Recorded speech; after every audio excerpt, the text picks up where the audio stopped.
다 찾으신 줄로 알고요. 제가 읽도록 하겠습니다. 만군의 여호와께서 이와 같이 말씀하시되 너희는 잘 생각해보고 곡하는 부녀를 불러오며 또 사람을 보내 지혜로운 부녀를 불러오되 그들로 빨리 와서 우리를 위하여 애곡하여 우리의 눈에서 눈물이 떨어지게 하며 우리 눈꺼풀에서 물이 쏟아지게 하라. 이는 시온에서 통곡하는 소리가 들리기를 우리가 아주 망하였구나. 우리가 크게 부끄러움을 당하였구나. 우리가 그 땅을 떠난 것은 그들이 우리 거처를 헐었음이로다 함이로다. 부녀들여 여호와의 말씀을 들으라. 너희 귀에 그 입의 말씀을 받으라. 너희 딸들에게 애곡하게 하고 각기 이웃에게 슬픈 노래를 가르치라. 무릇 사망이 우리 창문을 통하여 넘어 들어오며 우리 궁실에 들어오며 밖에서는 자녀들을 거리에서는 청년들을 멸절하려 하느니라. 너는 이같이 말하라. 여호와의 말씀에 사람의 시체가 분토같이 들에 떨어질 것이며 추수하는 자의 뒤에 버려져 거두지 못한 곡식단 같이 되리라 하셨느니라. 여호와께서 이와 같이 말씀하시되 지혜로운 자는 그의 지혜를 자랑하지 말라. 용사는 그의 용맹을 자랑하지 말라. 부자는 그의 부함을 자랑하지 말라. 자랑하려는 자는 이것으로 자랑할지니 곧 명철하여 나를 아는 것과 나 여호와는 사랑과 정의와 공의를 땅에 행하는 자인 줄 깨닫는 것이라. 나는 이 일을 기뻐하노라. 여호와의 말씀이니라. 여호와의 말씀이니라. 보라 날이 이르면 할례 받은 자와 할례 받지 못한 자를 내가 다 벌하리니 곧 애굽과 유다와 에돔과 암몬 자손과 모압과 및 광야에 살면서 살적을 깎은 자들에게라. 무릇 모든 민족은 할례를 받지 못하였고 이스라엘은 마음에 할례를 받지 못하였느니라 하셨느니라. 아멘. 본문이 조금 길었죠? 네. 오늘 조금 더 근데 본문 이외의 성경들을 좀 더 찾아보려고 해요. 미리 사과드리겠습니다. 네. 오늘 말씀 제목은 제가 애통하는 교회라는 제목으로 말씀을 전하고 싶습니다. 올해 제가 아직까지 한 번도 들어보지 못한 말이 있습니다. 작년까지는 제가 이 말을 굉장히 많이 들었었는데요. 이 말은 말세야 말세. 진짜 이러다가 예수님 모시려는지도 몰라 라는 말입니다. 저뿐만 아니라 성도님들 중에서도 꽤 많은 분들이 작년에 이런 생각을 한 번쯤은 아마 해보셨을 것이라고 생각합니다. 실제로 전염병 때문에 많은 사람들이 죽고 경제적으로 또 사회적으로 세계의 분위기가 바뀌기 시작하니 말세라고 생각하는 것도 무리는 아닌 것 같습니다. 하지만 인간이 적응의 동물이기 때문인가요? 우리 사회는 벌써 이 코로나 시대에 적응해 나가고 있습니다. 기대하고 있던 백신이 개발되어지고 원격 시스템이 발전하는 것처럼 세상은 작년에 제가 말세라고 불렀던 것이 참 무색하리만큼 코로나 이후의 세상을 향하여 재빠르게 도약하고 있습니다. 물론 모든 것이 다 진보되고 나아가는 것은 아닙니다. 배달 문화는 한 발짝 앞으로 나아간 것 같지만 반대로 외식 문화가 타격을 입은 것처럼 말입니다. 그렇다면 우리 교회는 어떤가요? 좋게 말하면 고민해야 할 숙제들이 많아진 것 같습니다. 초기에는 교회발 감염들에 대해서 왜 교회에만 핍박하는가라고 당당하게 말했었지만 지금은 연이은 교회발 감염으로 인해서 많은 사람들에게 공분을 사게 되었습니다. 또 이전의 교회는 단순히 예배를 드리는 장소가 아니었습니다. 이 교회에서는 성도들이 함께 웃고 울고 정말 같이 생활하면서 여기에서 역사를 만들고 추억을 만들어가는 공간이 바로 이 교회라는 곳이었습니다. 많은 학생들이, 많은 청년들이 이곳에서 여러 가지 좋은 기억들을 쌓아 나갔었습니다. 그러나 지금은 많은 예배가 온라인으로 대체됨에 따라 또 교회 안에서 행해졌던 많은 교제가 하지 못하게 되면서 과거에 가졌던 이 교회의 특수한 기능들이 대거 축소되었습니다. 현재 우리의 교회는 사람들의 분노로 앞으로 전도가 더 힘들게 되었고 교회 기능의 축소는 예전과 같이 성도들이 기대하는 모습이 아니게 되었습니다. 그럼 여기서 우리는 어디로 나아가야 할까요? 모르겠습니다. 이 답을 누구도 알지 못하기 때문에 아직도 어떤 교회들은 부흥회나 대면 예배를 강행하고 있는지도 모릅니다. 저는 오늘날 교회가 이 빠져버린 이 기가 막힌 수렁텅이에서 벗어나는 방법을 알고 있지는 않습니다. 온라인을 통한 다양한 교제의 어떤 특별한 방법이라든지 이러한 방법론적인 것들은 제가 아니라 저보다 더 많이 아시는 다른 목사님들이 연구하고 계실 것이라고 생각하기 때문입니다. 하지만 저는 오늘 성도된 자로서 우리가 할 수 있는 유일한 것들을 나누고자 합니다. 그 유일한 것들의 첫 번째는 바로 애통하는 것입니다. 오늘 본문에는 두 그룹의 등장인물이 등장합니다. 애곡하는 자와 애곡하지 않는 자입니다. 먼저 애곡하는 자입니다. 본문 9장 1절에 보면 예레미야 선지자는 이렇게 고백합니다.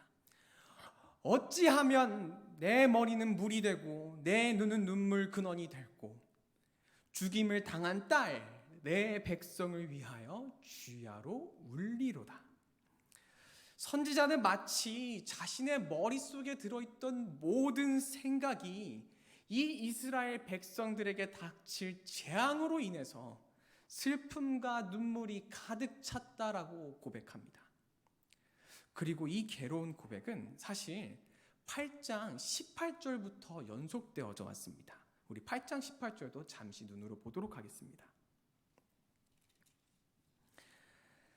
8장 18절부터 예레미야 선지자는 이렇게 얘기합니다. 위로받을 수 없을 정도로 병든 마음이 매우 슬프다.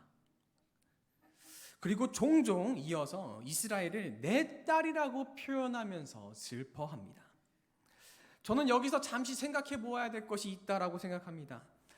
이 선지자가 이토록 슬퍼했던 이유는 물론 이스라엘 백성들이 저질렀던 죄악 때문이거나 혹은 앞으로 이 백성들이 당하게 될 재앙 때문일 것입니다. 그렇기에 8장 19절에서 선지자는 그들이 어찌하여 그 조각한 신상과 이방의 헛된 것들로 나를 경노하게 하였는고 하며 하나님의 심정을 전합니다. 예레미야 선지자가 이스라엘의 죄악을 마주치자 그의 머릿속이 눈물로 변해버렸습니다. 그가 죄를 마주할 때 애통한 마음을 이기지 못할 정도로 슬퍼합니다. 그의 슬픔은 9장 2절에서 이렇게까지 얘기합니다. 차라리 이 백성을 떠나가서 광야에서 혼자가 되고 싶다.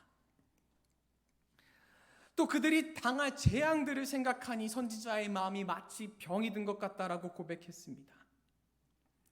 제 질문은 여기서 생겼습니다.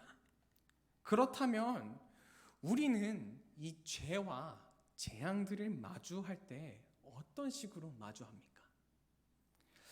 얼마 전에 정인이 사건이 있었습니다. 이 사건이 우리에게 조금 더 특별한 이유는 아마 가해자가 기독교인이기 때문입니다. 많은 사람들이 분노했고 특별히 저는 격분했습니다. 어떻게 사람들이 이럴 수 있었을까? 참 인간도 아니다 라고 분노했습니다.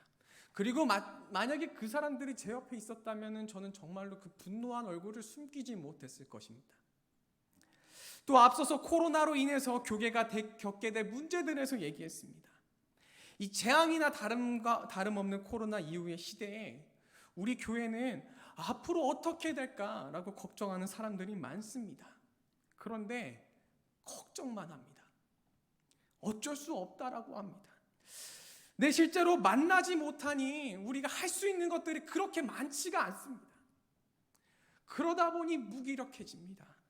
교역자가, 성도들이, 교회가 자꾸 힘이 빠지는 것 같습니다. 자신의 신앙을 위해서라도 이러면 안 되는데 하지만 깊은 한숨과 걱정만 남아있을 뿐 달라진 것은 없습니다. 그런데 만약 예레미야 선지자가 이곳에 서 있었다면 어떻게 고백했을까요? 그가 실제로 이곳에 서서 정인이 같은 사건들을 바라보면서 또 정말 재앙과 같은 코로나를 마주하면서 예레미야 선지자는 어떻게 생각했을까요? 그는 죄악을 보고 분노했을까요? 아니면 교회에 닥친 이 코로나 같은 재앙을 보면서 한숨만 푹푹 쉬면서 무기력하게 있었을까요? 저는 그가 애통했을 것이라 생각합니다. 분노도 무기력함도 생각나지 않을 만큼 머릿속이 눈물로 가득 차서 정인이의 부모를 볼 때 마치 그가 자기의 딸인 것처럼, 그리고 코로나 이후에 큰 위기를 겪고 있는 교회가 마치 자기의 딸인 것처럼 부르짖으며 애통했을 것이라 생각합니다. 저는 예레미야 선지자가 어떻게 이 죄와 재앙을 보고 나서 분노와 무기력함이 아니라 자식을 잃는 심정으로 애통할 수 있었는지를 생각해 보았습니다. 수많은 이스라엘 백성들 중에서도 그도 고작 한 백성일 뿐이었을 텐데 말입니다. 그 답은 9장 3절에서 얼핏 보여집니다. 9장 3절 앞부분에서는 이렇게 얘기합니다. 여호와의 말씀이니라. 이 문장과 함께 예레미야는 이 백성들에게 하나님의 말씀을 전했습니다. 1장에서 하나님께서 예레미야의 입에 말씀을 두기 시작한 후로부터 하나님의 말씀을 그가 전할 때 그의 마음은 하나님과 하나가 되어 있었습니다. 단순히 입으로만 전했던 것이 아니라 이스라엘을 보고 계시는 하나님의 마음을 그가 느꼈기 때문에 그도 또한 하나님과 함께 애통하고 괴로워했습니다. 그런데 여기 애통하지 않는 자들이 있습니다. 선지자를 제외한 나머지 백성들입니다. 3절에서는 그들이 거짓을 말하고 악으로 진행하고 하나님을 알지 못한다라고 얘기합니다. 그리고 이들이 끊임없이 속이고 속이며 자신들은 괜찮다라고 얘기합니다. 만약 이들이 하나님을 알았더라면, 자신들의 죄와 그들의 재앙을 보고 통곡해 하시는 하나님을 알았더라면 그들 또한 애곡했어야 합니다. 그런데 그렇지 않았습니다.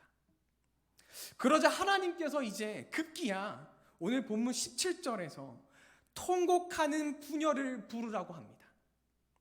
하나님의 마음을 알지 못하는, 하나님의 애곡하시는 것을 알지 못하는 이 백성들에게 우는 방법을 알려주어 그들의 눈에서 눈물이 떨어지게 하라고 18절에서 말씀하십니다.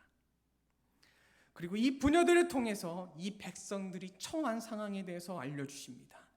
또 자녀들에게 슬픈 노래를 가르쳐 부르게 하십니다.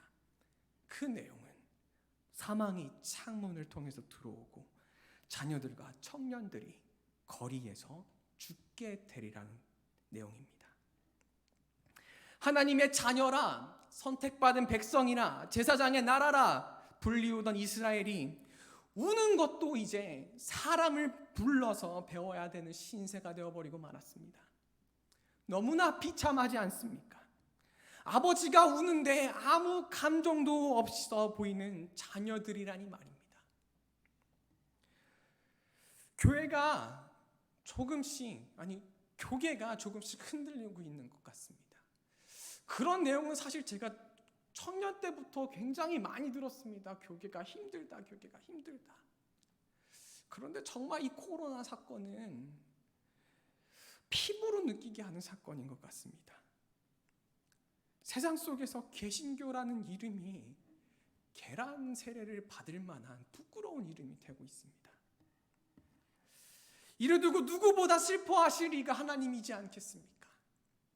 그런데 과연 얼마나 많은 신앙인들이 하나님을 아버지라고 부르고 있는 우리들 중에서 얼마나 많은 사람들이 하나님과 함께 애통하고 있는지는 저는 알 수가 없습니다. 그래서 만약 누군가 이렇게 물어본다면 마지막으로 교회를 위해서 울어보신 적이 언제이십니까? 마지막으로 주일 학교를 위하여서 하나님, 이 청년들이, 이 아이들이 절대로 길거리에서 죽어가지 않게 하옵소서 라고 애통해 보신 적이 언제이십니까? 마지막으로 이 사회에 만연해야 한, 특별히 우리 믿음의 형제들이 죄를 짓는 모습을 TV 속에서 보게 되었을 때 하나님의 마음을 알아 눈물을 참지 못하고 애통해 하신 적은 언제이십니까? 마지막으로 하나님과 함께 정말로 그의 마음을 내가 너무나 깨달아서 내 머릿속에 눈물로 가득 찰 만큼 애통해 보신 적은 언제이십니까? 만약 누군가 저에게 그렇게 물어본다면 저는 죄송합니다, 부끄럽습니다 라고 고백할 수밖에 없을 것 같습니다. 사랑하는 성도 여러분, 여러분들은 어디에 속해 계십니까? 우리는 하나님께 속해 있습니다. 그렇다면 우리가 할 수 있는 것은 그와 함께 애통하는 것입니다. 오늘 이 시간 이 선지자와 같이 하나님의 마음을 알아 그와 함께 애통하는 성도님들 되시길 주님의 이름으로 축복합니다. 두 번째는 하나님을 자랑하는 것입니다. 17절 말씀에서 하나님은 부녀를 부르셨습니다. 그런데 이 부녀에게는 두 가지 특징이 있습니다. 첫 번째 특징은 곡을 굉장히 잘한다는 것입니다. 곡소리를 잘 내고 슬피 잘 운다는 얘기겠죠. 그리고 두 번째 특징은 지혜롭다는 뜻입니다. 여기서 영어 성경을 혹시 함께 보시는 분들은 조금 이 지혜라는 표현이 skillful이나 이런 단어로 대체되어 있는 것을 볼 수 있을 것입니다.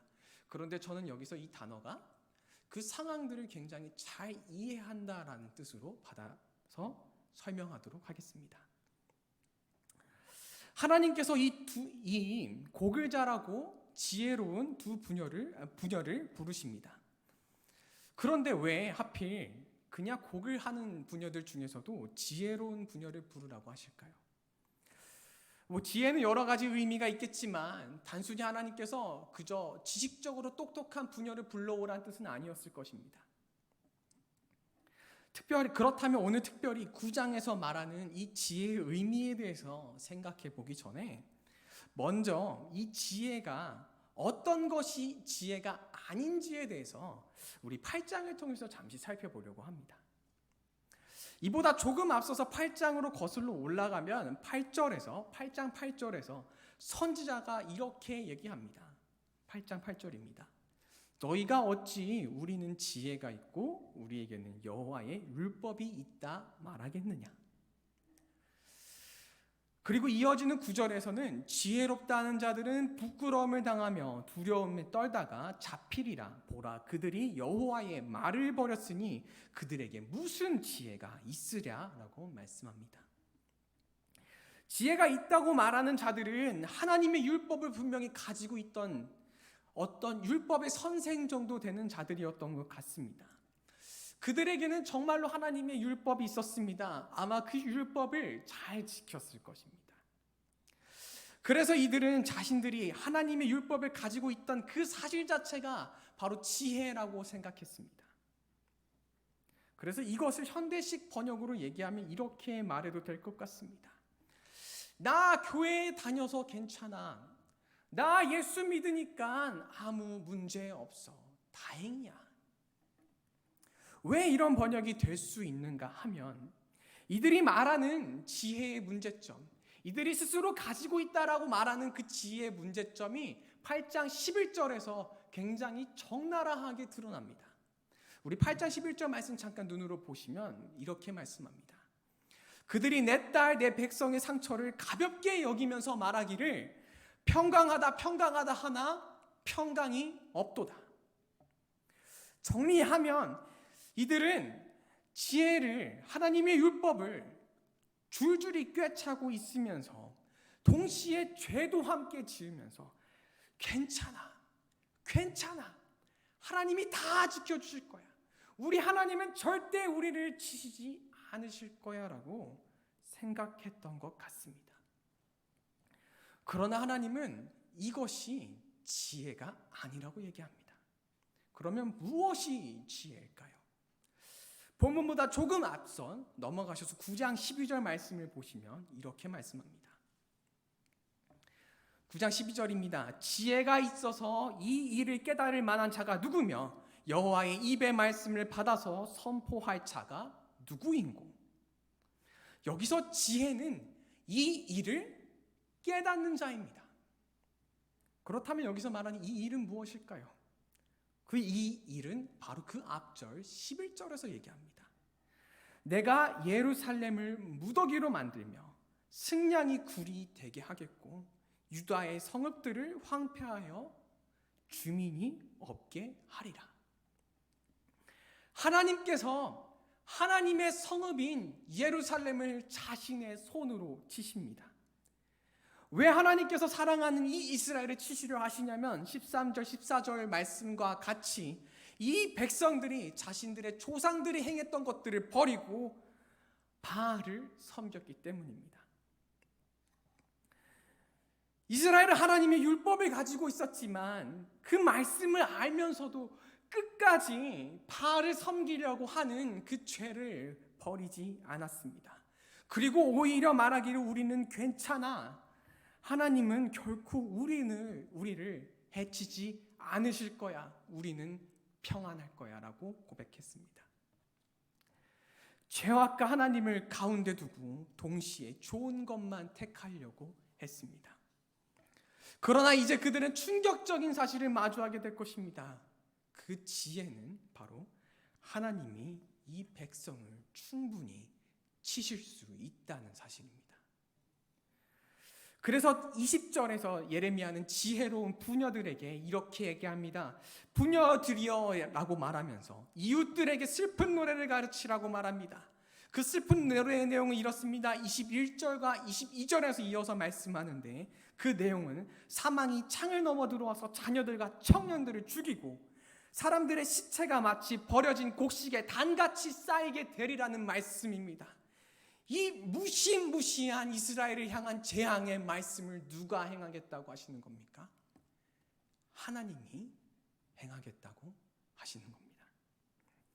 하나님이 이 일, 곧 이스라엘에게 고난을 주실 수 있다는 사실을 아는 것, 그것이 바로 지혜입니다. 많은 사람들이 하나님이 고난을 주시면 왜 고난을 주시냐고 말합니다. 사랑이 하나님이라면서, 평강이 하나님이라면서 왜 슬픔을 주고 재앙을 주는지 이해할 수가 없습니다. 하나님을 원망하며 예수를 믿으면 복 주시는 하나님, 예수를 믿으면 무엇이든 다 지켜주시는 하나님, 나는 그런 하나님을 원했지 예수를 믿는데도 내 삶에 고통을 주시는 하나님은 나는 원하지 않았습니다라고 얘기하기도 합니다. 그런데 우리가 하나님 앞에서 가져야 할 지혜는 결코 하나님께서 우리에게 고통을 허락하시지 않는 분이 아니라 특별히 우리의 죄악 때문이라면 하나님 자신이 충분히 재앙을 허락하실 수 있는 분이라 하시며 심지어 그것을 자랑하라고 하십니다. 23절 24절 말씀을 보겠습니다. 참 유명한 구절입니다. 지혜로운 자는 지혜를, 용사는 용맹을, 부자는 돈을 자랑하지 말고 자랑하려는 자는 명철하여 하나님께서 사랑과 정의와 공의를 땅에 행하는 자이신 줄을 깨닫는 것을 자랑하고 하나님은 그 자랑하는 것을 기뻐하신다라고 말씀합니다. 다시 말하면 정의와 공의를 행하시는 하나님, 정말 무엇이든지 옳으신 이 하나님께서, 이 사랑의 하나님께서 이 땅에 행하시는 일에 대해서 우리는 자랑하라는 것입니다. 그것이 설령 고통일지라도 말입니다. 고통을 누가 자랑할 수 있는 사람이 있겠습니까? 심지어 하나님만 올곧게 섬겼는데도, 내가 특별히 이상한 죄악들을 저지르지 않았음에도 어려운 일들이 삶에서 생겨납니다. 괴롭습니다. 고통스럽습니다. 그러나 이때 원망을 하는 것이 아니라 이 고난 또한 하나님께서 내게 충분히 허락하실 수 있다는 것이 지혜이며 그 하나님을 자랑하는 것, 그것이 우리가 지금 이 시대 속에서 해야 될 일이라고 생각합니다. 예수께서 십자가의 길을 걸으셨을 때 그 고통이 하나님께로부터 오는 것임을 알았습니다. 왜냐하면 이 길이 우리의 생명을 살리는 길이었기 때문입니다. 그리고 주님은 그가 걸으셨던 이 좁은 길, 고난의 길로 우리를 초대하십니다. 그는 단 한 번도 우리가 걸어가는 길이 탄탄대로일 것이라고 말씀하신 적이 없습니다. 그러나 만약 우리가 정말로 이 길을 걷고 있다면 나중에 우리가 주님 앞에 섰을 때 이 고통들은, 이 어려움들은 무엇보다 비교할 수 없는 자랑이 되리라고 저는 생각합니다. 사랑하는 성도 여러분, 여러분들이 가지고 있던 어떤 육신적 자랑, 돈이나 지혜나 어떤 용맹을 자랑하는 것이 아니라 내가 예수와 함께 이 고난의 길을 믿음으로써 끝까지 걸어가는 것이 자랑이 되는 우리 성도님들이 되시기를 주님의 이름으로 축복합니다. 마지막 세 번째입니다. 세 번째로 우리가 할 수 있는 것은 마음의 가죽을 벗기는 일입니다. 앞서 하나님께서 고난을 허락하시는 분임을 아는 것이 지혜이며 우리는 그것을 자랑해야 된다고 말씀드렸습니다. 왜 하나님께서 고난을 주시는 것을 자랑해야 될까요? 그것이 할례라는 것과 굉장히 연관이 있다고 생각합니다. 25절 말씀을 보시겠습니다. 25절 말씀을 보시면 하나님께서 날이 이르면 할례 받은 자와 할례 받지 못한 자를 다 벌하시겠다라고 말씀하십니다. 할례는 이스라엘에게 있어서 대단한 의미를 가졌습니다. 왜냐하면 창세기 17장에서 할례가 하나님께서 아브라함과 그의 자손들에게 맺으신 언약의 증표, 즉 이스라엘의 정체성 그 자체였기 때문입니다. 그러나 오늘 말씀에서 보여지는 하나님의 생각은 이스라엘의 생각과 큰 차이가 있어 보입니다. 본문 26절에서 하나님은 이방 민족들을 유다와 한데 같이 불러 모아서 모두 할례 받지 않은 자처럼 취급하십니다. 유다, 이스라엘이 육체적으로 할례를 받았을지는 모르겠으나 마음으로는 할례를 받지 않았기 때문이라고 하나님께서는 설명하십니다. 즉 하나님께서는 아무리 이스라엘이 육체적으로 할례를 받았다라고 하더라도 그것이 언약의 조건이 아니라고 말씀하시는 것입니다. 할례는 겉으로 드러난 표징일지는 모르겠지만 이스라엘은 분명히 그들의 마음속에 할례를 행했어야 했습니다. 그래서 이스라엘 선지자는 4장 4절에서 유다인과 예루살렘 주민들아, 예레미야 선지자님 죄송합니다. 예레미야 선지자는 4장 4절에서 유다인과 예루살렘 주민들아 너희는 스스로 할례를 행하며 너희 마음 가죽을 베고 나 여호와께 속하라고 하신 하나님의 말씀을 전합니다.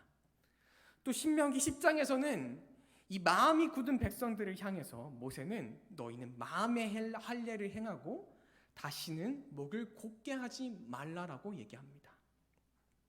그러므로 마음의 할례를 행한다는 것은 내 속에 있던 두꺼운 가죽과 또 같은 것들을 벗겨내는 일입니다. 내 속에 있던 너무나 굳어져 버려 있던 그것들을 부드럽게 하는 일입니다. 내가 더 이상 하나님과 울지 않았었고 내가 항상 하나님을 원망했었고 하나님과 동시에 죄악들을 섬겼던 그 일들을 내 마음속에서 마치 가죽을 자르듯이 잘라버리는 것이 마음의 할례입니다. 그러나 오늘 본문에서 나오는 이 백성들은 분명히 신명기 시대와는 다른 백성들이었지만 변한 것이 하나도 없었습니다. 그래서 예레미야는 6장에서 이렇게 얘기합니다. 그 귀가 할례를 받지 못하였으므로 듣지 못하는도다. 보라, 여호와의 말씀이 그들이 자신들에게 욕으로 여기고 이를 즐겨하지 아니하니. 하나님께서 그들의 마음에 할례를 행하라고 하시면서 그들의 죄악들을 가죽 벗기듯이 벗어내라고 하셨을 때 그들이 그 말씀을 욕으로 여기고 그렇게 하나님께서 주시는 고통을 오히려 저주하기 시작합니다. 이들의 마음이 할례를 행하지 않으니 단순히 자신들의 행해지는 모든 불리한 상황들이 저주로만 보일 뿐이었습니다. 그래서 하나님은 신명기 30장에서 하나님께서 마음의 할례를 이 백성들에게 행하시겠다라는 말씀처럼 마음의 할례를 행하시려고 하십니다. 그가 마음의 할례를 행하시는 방법은 레위기 26장에서 나옵니다. 죄를 지으며 굳어진 마음으로 하나님께 대항하는 이스라엘 백성들에게 하나님은 이 백성들을 원수의 땅으로 이끌어 가십니다. 그리고 그들이 그곳에서 이 형벌을 마땅히 기쁘게 받을 때 하나님은 아브라함과 한 언약, 그 할례의 언약을 기억하겠다라고 말씀하십니다. 굳이 이스라엘이 아니더라도 다른 땅에 포로로 들어가 살려는 것은 어려운 일입니다. 그런데 왜 하나님이 이렇게 어려운 일, 이 고통을 행하십니까? 신명기 30장에서 이 마음의 할례, 이 목적을 분명하게 얘기합니다. 그들의 굳은 마음을 제거하고 마음을 다하여 뜻을 다하여 내 하나님 여호와를 사랑하게 되어 생명을 얻게 하려는 것이라고 하나님께서 이 할례의 목적에 대해서 분명히 말씀하십니다. 그러나 이 할례의 가슴은 불완전하다는 사실을 하나님도 알고 계셨습니다. 그래서 하나님을 사랑하는 사람들을 위하여 완전한 계획을 세우십니다. 그래서 예레미야 31장에서는 이렇게 말씀하십니다.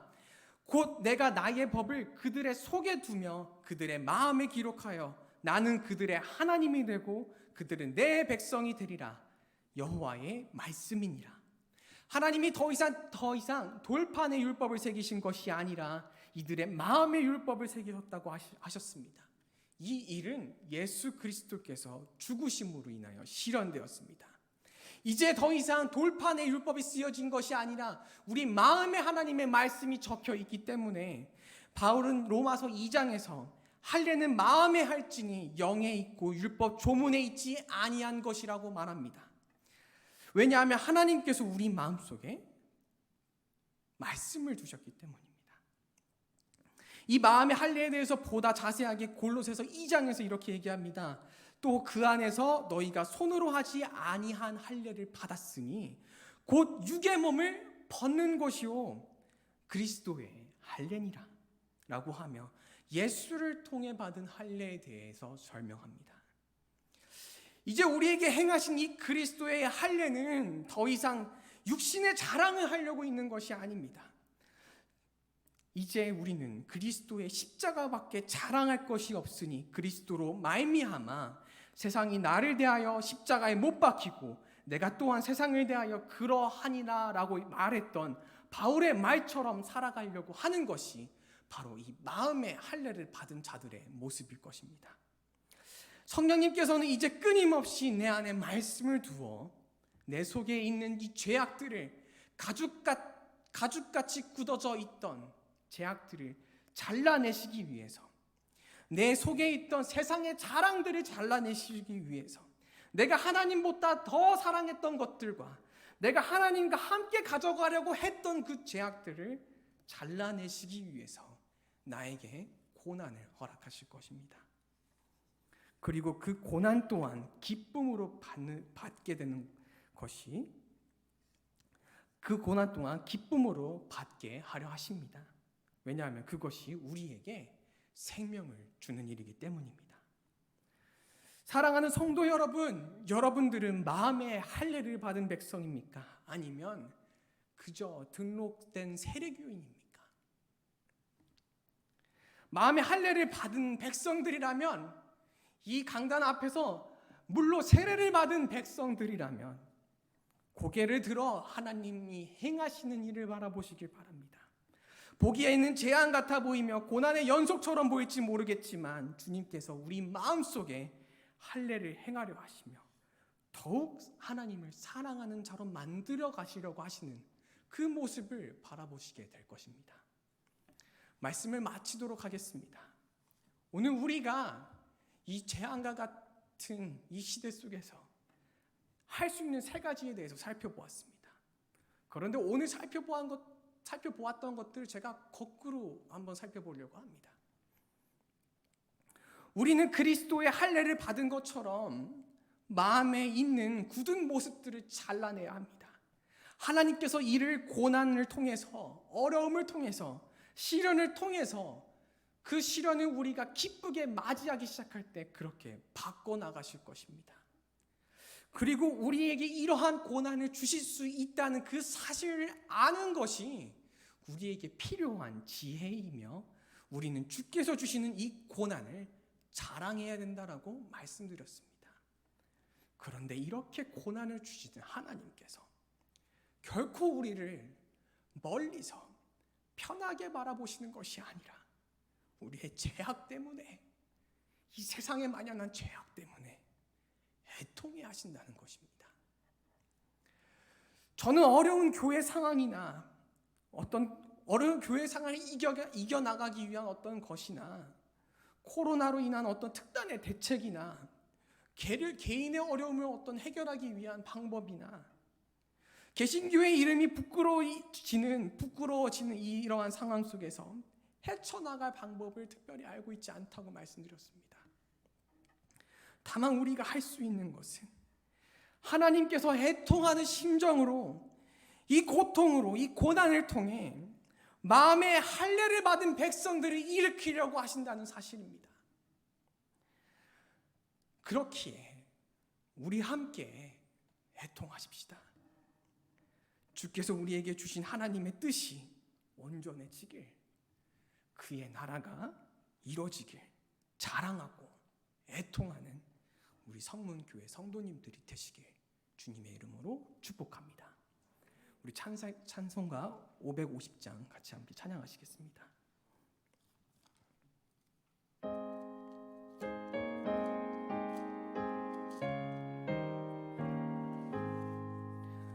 시온의 영광이 빛나는 아침,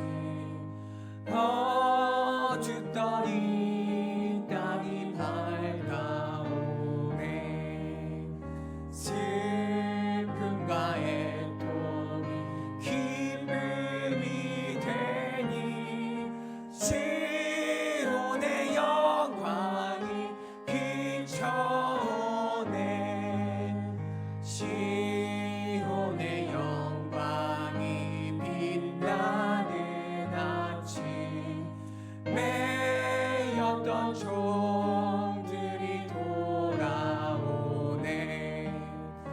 오래전 선지자 붙들던 복을 만민이 다 같이 누리겠네. 보아라, 광야에 화초가 피고 말랐던 시냇물 흘러오네. 이 산과 저 산이 마주쳐 울려, 주 예수 은총을 찬송하네. 땅들아 바다야 많은 섬들아, 찬양을 주님께 드리거라.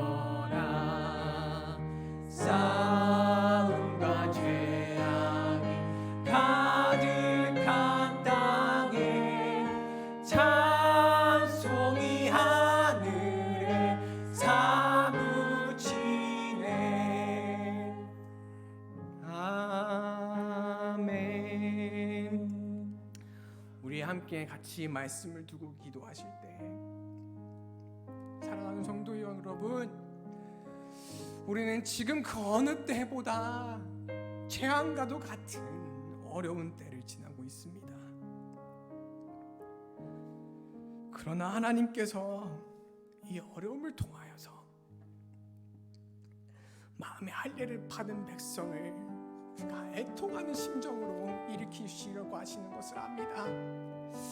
살아계신 하나님께서 무기력하게 우리가 죽어가려고 하는 것이 아니라 오히려 이때에 우리의 자녀들이, 우리의 청년들이, 우리의 집사님들이, 형제들이, 자매들이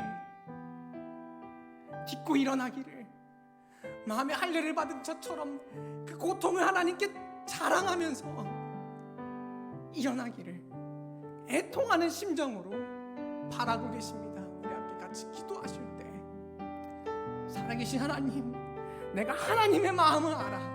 비록 이 어려운 순간에도 이제 더 이상 무기력하게 앉아있는 것이 아니라 일어나게 하옵소서, 일어나게 하옵소서라고 같이 함께 기도하겠습니다. 기도하시겠습니다. 살아계신 하나님 아버지, 기도드립니다. 하나님 아버지 개신교가 밖에 나가서 하나님 아버지 사람들에게 부끄러움을 받는 일들이 되어버렸습니다. 하나님, 코로나로 인해서 하나님 아버지 믿음이 약한 성도들조차 아버지 무너지고, 믿음이 있었던 성도들조차 아버지 무기력하게 되는 상황들이 찾아왔습니다. 하나님, 하지만 이 고통이, 아버지 이 고난이, 하나님 아버지 이 재앙과 같은 현실이 단순히 우리에게 저주가 아니라, 단순히 우리에게 힘든 일이 아니라, 하나님이 이 일을 통해서 하나님께서 분명하게 마음의 할례를 받은 자들을, 하나님을 더욱더 사랑하는 자들을 생명을 주시려고 하시는 이름을 하나님 우리가 알게 하옵시고, 하나님 일어나게 하여 주시옵소서. 우리의 자녀들이, 우리의 형제들이 하나님 아버지 죽어가는 것들을 아버지 우리가 아무 생각 없이 바라봤던 것이 아니라 이제 당신과 같은 심정으로 애통하며 내 머릿속에 눈물로 가득 찬 심정으로 바라보며 기도하는 자리에 나오는 하나님, 그런 아버지 자들이 되게 지난날의 부끄러운 과거를 아버지 용서하여 주시옵시고, 이제 하나님의 마음을 아는 우리 사람들이 될 수 있도록 주님께서 아버지 이끌어 주시옵시고, 아버지 함께하여 주시옵소서.